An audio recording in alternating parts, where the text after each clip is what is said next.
Yo, what up, y'all? This is ESQ, and you are tuned in to ThuroMagazine.com. Y'all know what it is. Keep watching.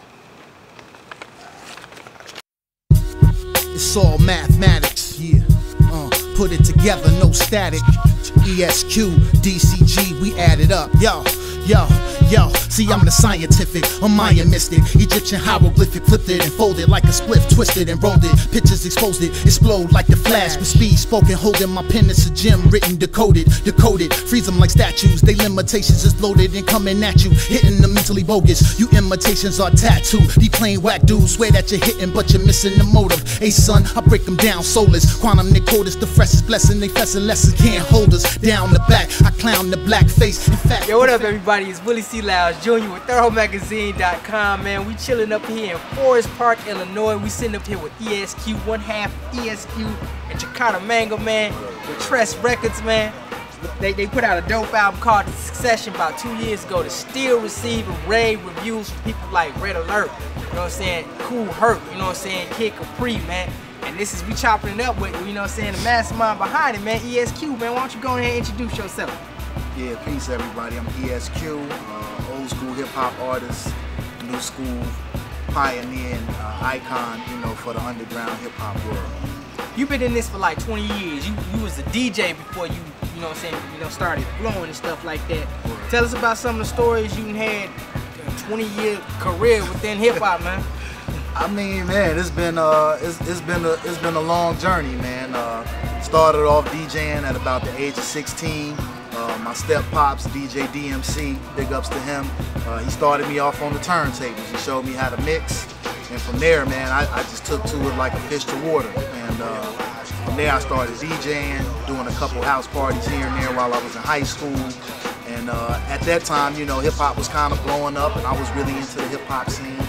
And you know, I had always liked to rap, you know, as far as like saying other people's rhymes, but I had never attempted to write my own rhymes until about maybe 89, 90, you know. And once I started writing my own rhymes, you know, I kind of figured I could do this, you know what I'm saying? It wasn't too hard for me to put something together that sounded good lyrically.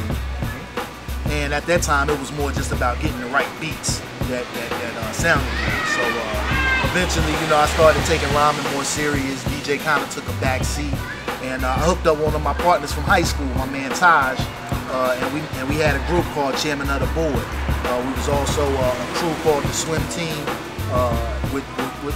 Actually, it was my man Now and Then in the Swim Team, but we were actually a collective crew called the Ivy League, which consisted of my man Nathan Dubois, Will Flip, Now and Then in the Swim Team, Principles of Thought, my man Dialogue, and then Chairman of the Board, which was me and my man Taj. And that was my first experience to get my feet wet as far as getting in the studio, laying my own lyrics down over some original tracks, man. And you know, it was just a great experience. And from there, man, it was like sky was the limit at that point. We made our first demo, and from there I moved to Atlanta after high school. And you know, I tried to do the industry thing at first because I didn't know no better being a youngin'. You know what I'm saying? So when I first got to Atlanta, was real big on trying to get with So Def because Jermaine Dupri was like the premier guy to get with at that time, as well as LaFace Records. So you know, we just tried to do things kind of the industry way when we really wasn't industry artists. We were kind of more raw, independent people. And you know, it got to the point to where, you know, my partner, he basically got frustrated with all the trials and tribulations we were going through, and he stopped doing music. You know, he put his life back into school and, you know, getting his life on, man, but I kept on with it, you know what I'm saying? Let's talk about Succession, man. So it's been out for like 2 years though, but it's been, like you said, it's been getting like a lot of rave reviews, like on iTunes and like a bunch of big wigs in hip hop, man. Tell me about it. How did the Succession come about? How did you hook up with Chicano Mango, right? Yes, sir. Yeah, well, with Chicano, basically, I hooked up with Chicano. I have a longtime friend, you know, almost like my brother. We went to high school together. He's actually got a record out on Tress too. My man Peyton Locke, peace to him, and he's got a record out on Tress. He came to LA to shoot his video and do a promo tour for his record when it was dropping, and you know, like old friends do, man, we got together, you know, and we kicked it and come to find out, you know, he was staying with Chikara when he was in LA. And come to find out, man, I was living right up the street, like 3-4 blocks up, and he didn't even know it. Okay. So it was like, man, it was like this kind of meant to be, you know. So we kicked it for the few days that P was in town, and once P left, man, you know, Chikara gave me a beat CD, and once I had selected like 3 or 4 tracks off the beat CD, we just got up and started recording. We recorded like 2 tracks in our first session, and then the next session we recorded like another 2 tracks. You know what I'm saying?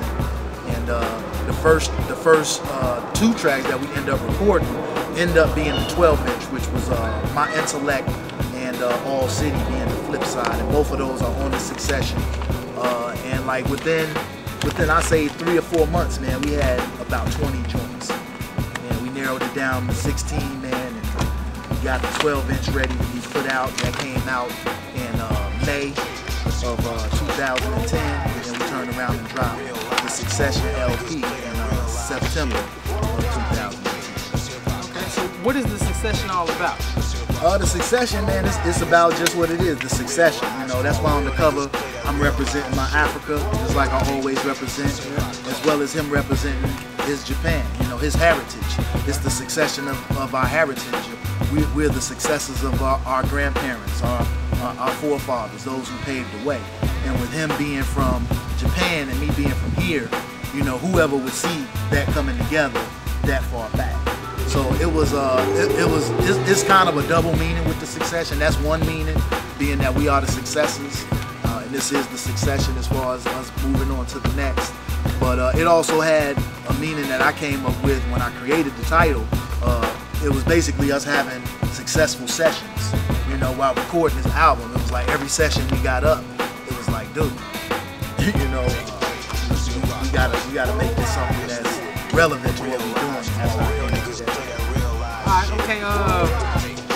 Okay, you got another project that you and him gonna be working on again, or is it just you was talking to me earlier on camera about some more projects you got?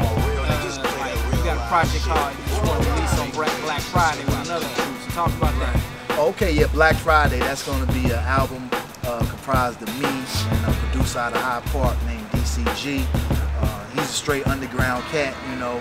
A lot of cats not really heard of him, but he puts stuff on YouTube every week. To me, he's a dope artist because he continues to make stuff. And the Black Friday project, man, is just comprised of just raw beats and rhymes, and it's really more on a vibrant hip hop level of intelligence, as well as taking it back to the old school with having more flavor and variety than most albums you hear. So. All right, man, you've been in this game for like 20 years, man. You was talking to me off camera about some of the things to keep you going. Why don't you tell the audience out here what's some of the things to keep you going?